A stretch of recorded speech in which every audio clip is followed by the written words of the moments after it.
皆様こんにちは、セリナです。今回は、ディオールの最新プレストパウダー、ディオールスキンフォーエバーヌードマットフィルターとヌードラディアントフィルターをエレガンス、イヴ・サンローランボーテ、カネボウ、ナースの人気パウダーと比較しながら徹底解説していきます。こちらのチャンネルではメイクアップアーティストとメイク講師、そしてラピス認定16タイプパーソナルカラーコスメアドバイザーとアナリストの資格を持つ私がパーソナルカラーを用いた新作デパコスのレビューや似合うアイテムの幅をさらに広げるパーソナルカラーを使いこなすメイク提案をしていきます。7月4日にディオールから待望のプレストパウダーが登場してフィルターをかけたような補正力や崩れの強さなどが早くも人気になっています。前回の動画ではマットタイプとツヤタイプの違いについて比較しましたが、今回はコメント欄でたくさんご質問いただきましたマットタイプとエレガンスのラプードルオートニュアンス、イヴ・サンローランボーテのオーラワーズハイパープレストパウダーの毛穴補正力やカバー力、崩れ方の違い、そしてツヤタイプヌードラディアントフィルターとカネボウクリスタライズドフィックスパウダー、ナースのライトリフレクティングセッティングパウダーのナチュラルさやサラサラ感の違いについてを徹底比較していきます。それぞれのパウダーを半眼ずつに塗って塗り心地、質感、室内と自然光で見た時の仕上がり、香り、4時間後のマスク崩れを比較していきますので、組み合わせるアイテムや肌タイプによって仕上がりや崩れに違いは出てくるかと思いますが、少しでもパウダー選びの参考になれば嬉しいです。他にもベースアイテムの比較動画はもちろん、パーソナルカラーを用いた新作コスメのレビューなども行っておりますので、気になった方はぜひチャンネル登録して動画もチェックしていただけたら嬉しいです。それでは早速始めていきます。今回比較していくのはこちら。ディオールスキンフォーエバーヌードマットフィルター、エレガンス、ラプードルオートニュアンス1、イヴ・サンローランボーテ、オールアワーズハイパープレストパウダー1、ニュートラルカラー、そしてディオールスキンフォーエバーヌードラディアントフィルター、カネボウクリスタライズドフィックスパウダー、ナースライトリフレクティングセッティングパウダーです。では大注目のディオールの新作パウダー、マットタイプのヌードマットフィルターとご質問が多かったエレガンスラプードルオートニュアンスをまずは比較していきます。今回ラプードルは一番人気の1番のカラーを使用していきます。まずはこちら側半分にディオールマットを塗っていきます。ディオールのパウダーにはパフやブラシなどがセットになっていないので、こちらの大きめのフェイスパウダーブラシを使って塗っていきます。かなりしっとりしたパウダーなので、一塗りでもこんな感じで、毛穴や凹凸はもちろん赤みや色ムラをカバーしてくれる効果もあります。軽く全体にのせた後に磨いていくと、より毛穴を埋めてくれる効果を感じられます。はい、まずはこちら側半分にディオールマットを塗ってみました。パウダーなしの方と比較をすると、ディオールマットの毛穴補正力とカバー力の高さがかなりわかりやすいと思います。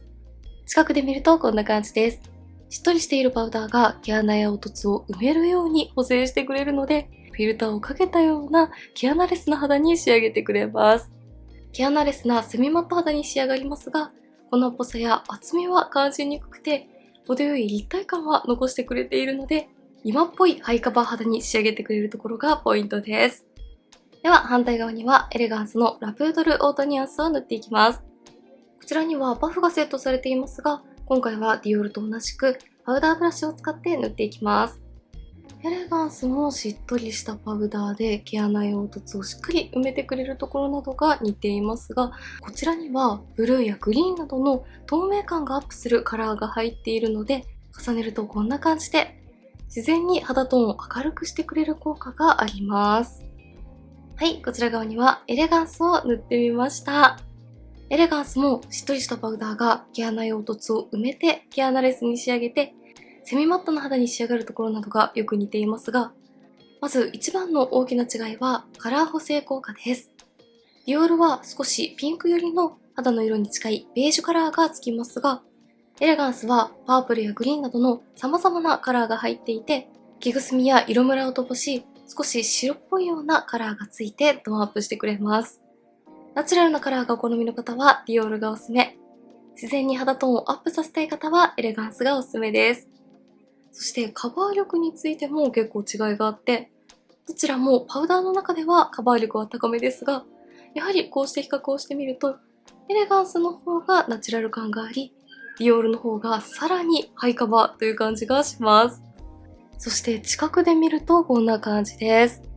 エレガンスもかなり毛穴や凹凸をきれいにカバーしてくれていますが、ディオールの方が全体的に肌を埋めるような補正感が高く感じます。アップで比較するとこんな感じの違いです。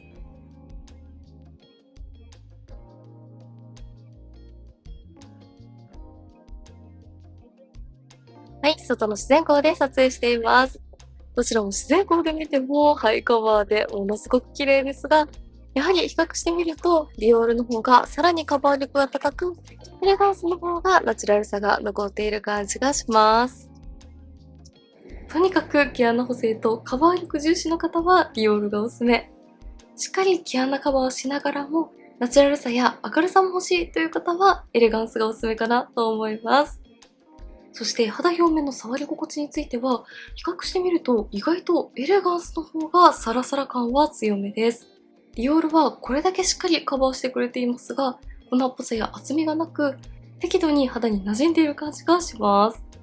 そして香りについては、ディオールはフォーエバーシリーズ共通のフレグランスのようなフローラル系の香り、エレガンスは少しパウダリーなスキンケアのような香りです。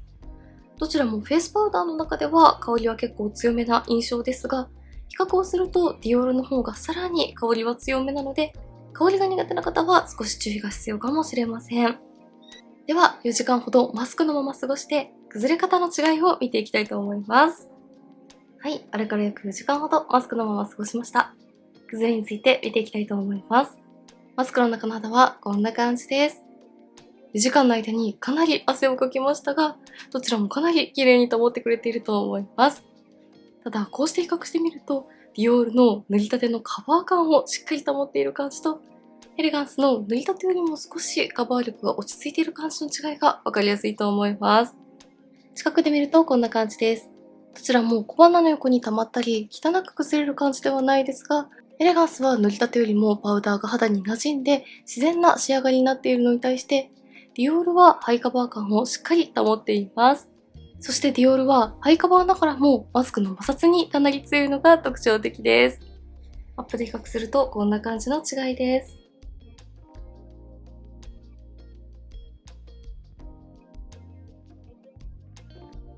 そして肌表面を触った感じは、エレガンスはベタつく感じはしませんが、汗や皮脂と混ざって塗りたてよりもかなりしっとりしているのに対して、ディオールは塗りたての時の程よいしっとり感はありつつも、表面にベタつきを感じさせない触り心地を維持してくれています。どちらもすごく優秀なパウダーですが、こうして比較してみると、ディオールの汗や皮脂崩れ、摩擦崩れに強いところがすごいなと感じました。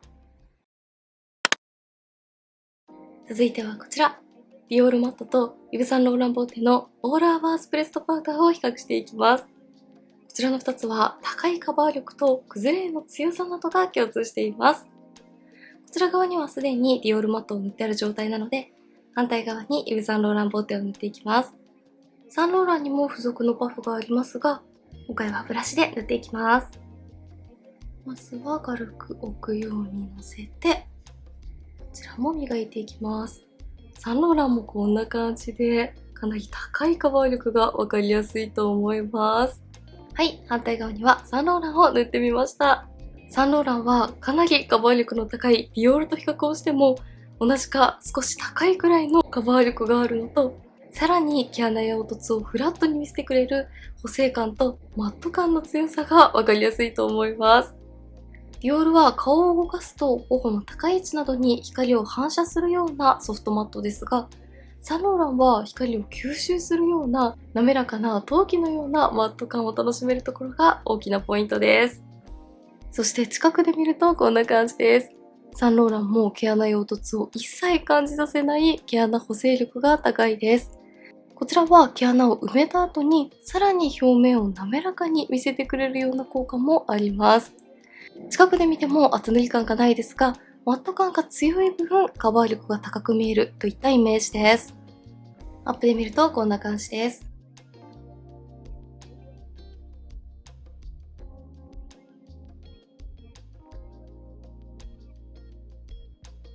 はい、外の自然光で撮影しています。自然光で見てもどちらもハイカバーでとても綺麗ですが、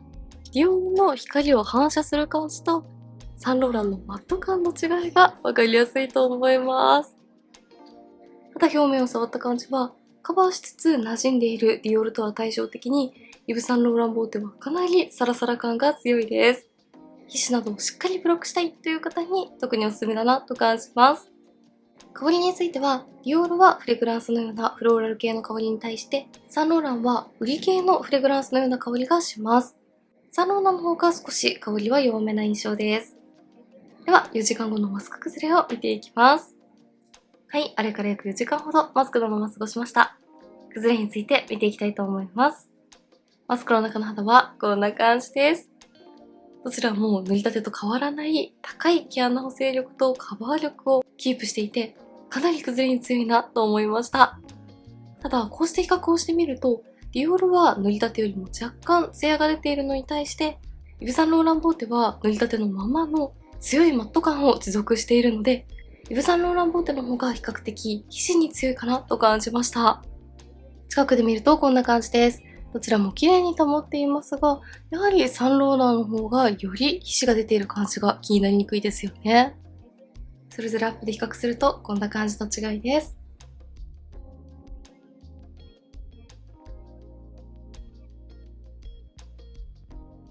肌表面を触った感じはどちらも塗りたてのままの皮脂やベタつきを全く感じさせない快適な肌表面を保っています。ディオールでも十分皮脂や汗崩れに強いと感じましたが、イヴ・サンローランボーテはさらに皮脂対策をしっかりしたいという方におすすめかなと思います。続いては、パウダーを塗っている感がないのに崩れに強いところが優秀なディオールのヌードラディアントフィルターとご質問が多かったカネボウを比較していきます。まずはこちら側半分にディオールを塗っていきます。ディオールは軽やかなパウダーで、ファンデーションの質感や自然なツヤが残っていますが、パウダーを塗っている感がないのに、毛穴補正力が高いところが魅力的です。はい、まずはこちら側半分にディオールのツヤタイプを塗ってみました。パウダーなしの方と比較をしても、ファンデーションの余分な油分が抑えられている感じはしますが、顔を動かした時の滑らかなツヤ感や立体感は消えていないですよね。結構しっかり塗り重ねても自然さを保ってくれます。ただ近くで見るとこんな感じで、自然なのに毛穴や凹凸はしっかり埋めて補正されています。ナチュラルな仕上がりやパウダーを塗っている感が出ないアイテムが好きだけれど、毛穴補正はしっかりしたいという方にかなりおすすめです。このナチュラルさと毛穴補正感を両立しているのはすごく優秀だなと思います。では反対にカネボウを塗って比較していきます。カネボウは比較をするとディオールよりも少しパウダーがしっとりしている感じがしますね。こちらもたっぷり塗ってもこんな感じで自然な肌感を保ってくれます。はい、反対側にはカネボウを塗ってみました。どちらもかなりナチュラルな仕上がりでとても綺麗ですが、こうして比較をしてみるとディオールの方がよりナチュラルで、さらにツヤ感も残っている感じがわかりやすいと思います。カネボウは肌表面に自然なパウダーの膜を作って滑らかに見せてくれているのに対して、ディオールは光の反射をよりしっかり感じられて立体的な肌に仕上がっていると思います。近くで見るとよりそれぞれの違いがわかりやすいです。カネボウの方がよりしっとりしていて少し厚みを感じられるパウダーなので、自然ながらも肌全体を覆っているのに対して、ディオールはより粉感のない自然な肌感が特徴的です。アップで見るとこんな感じです。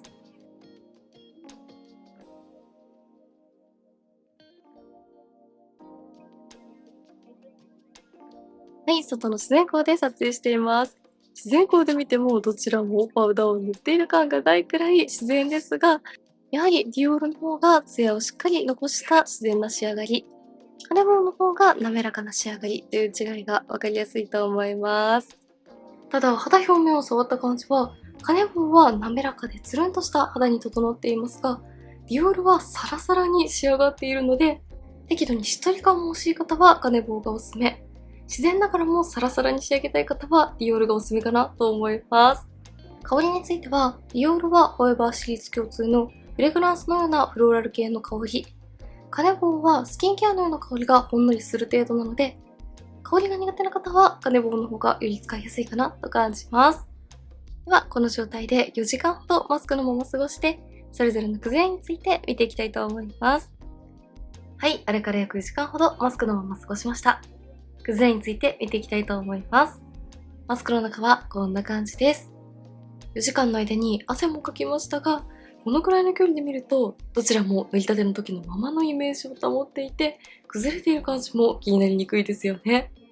近くで見るとこんな感じです。まずディオールは塗りたてよりも若干ツヤが出てきている感じはしますが、小鼻の横に溜まることもなく、マスクの摩擦にも強いです。そしてカネボウもこんな感じで、自然な滑らかさを保っていて、こちらも小鼻に溜まる感じやマスクの摩擦にも強かったです。ただ、ディオールと比較をすると、若干塗りたてよりもカバー感が落ち着いている感じはします。アップで比較するとこんな感じの違いです。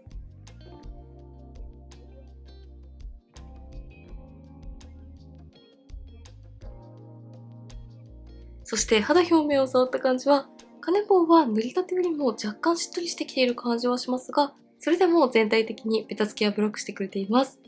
ディオールは塗りたての時のままのサラサラ感をしっかり保ってくれているので、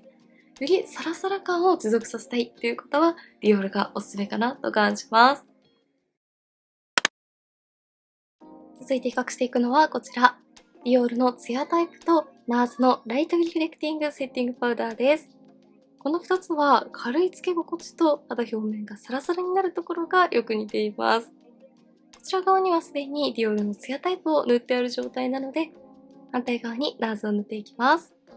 パウダーの表面がしっかりプレストされているところなどもよく似ている2つです。ナーズもたっぷりつけてもこんな感じで、やはり仕上がりに影響が出にくいですね。はい、こちら側にはナーズを塗ってみました。ナーズもディオールのツヤタイプもだいたい同じくらいのサーダっぽい仕上がりで、たっぷりの量を塗り重ねても粉っぽさや厚塗り感が出ないです。ただ大きな違いとしては、ディオールは顔を動かすと光をしっかり反射する自然なツヤ感が残っているのに対して、ナーズはサーダに近いようなツヤにもマットにも寄りすぎない質感に仕上がっています。より素肌っぽいナチュラルさがお好みという方はナーズがおすすめ。ギラギラツヤツヤしすぎない自然なツヤ感が欲しいという方はディオールがおすすめです。それぞれ近くで見るとこんな感じです。近くで見てもだいたい同じくらいのナチュラルさですね。アップで比較するとこんな感じの違いです。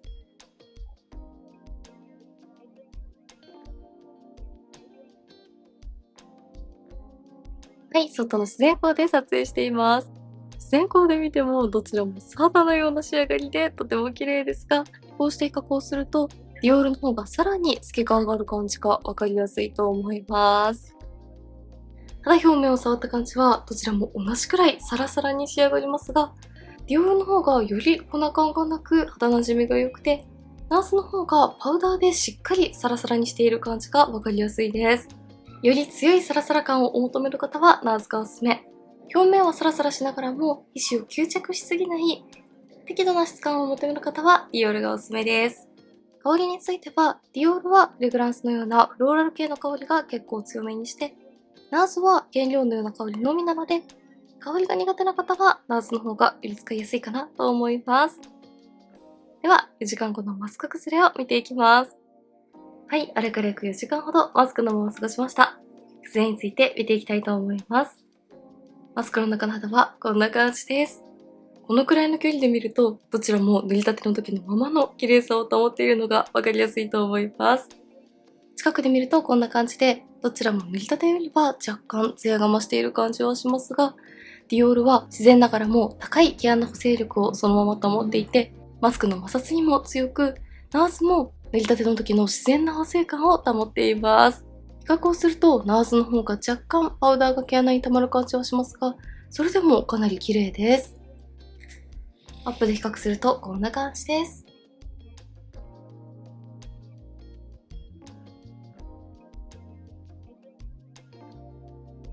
そしてこの2つは肌表面のサラサラ感の持続力がものすごく優秀で、小鼻の横も頬の広い範囲も全くベタつかずにサラサラを保っているディオールよりも、さらにナーズの方が高いサラサラ感を持続しています。塗りたての時点でナーズの方がさらにサラサラ感が強かった分、時間が経った後も塗りたてのサラサラ感をより保ってくれているのかなと感じます。サーダっぽい軽やかな仕上がりや肌表面のサラサラ感を保ってくれるところなどよく似ていましたが、自然な仕上がりなのにしっかりした毛穴補正効果が欲しい方はディオールがおすすめ。時間が経った後も強いサラサラ感を維持したいという方はナーズがおすすめかなと思います。はい、ではこんな感じで大注目のディオール新作プレストパウダーをご質問いただいた人気パウダーと比較しながらご紹介していきました。まずマットタイプのヌードマットフィルターは、今回比較した3つはどれもかなり高い毛穴補正効果とカバー力を感じられましたが、比較をすると一番カバー力が高かったのはイヴ・サンローランボーテ、続いてディオール、そしてエレガンスでした。ディオールは高いカバー力や毛穴補正力、皮脂や汗が出てもサラサラ感を保ってくれますが、皮脂を吸着しすぎない適度なしっとり感があるところが使いやすいなと感じました。そしてツヤタイプのラディアントフィルターと比較をしたこちらについては、やはりどれも粉感がなく、サーダのような軽やかさが魅力的でしたが、その中でも特に一番粉っぽさがなかったのはディオールラディアント、続いてナーズ、そしてカネボウという順でした。ディオールラディアントは粉っぽさや重さは一切感じさせないながらも、汗や皮脂に強くサラサラ感を保ってくれるところがものすごく優秀でした。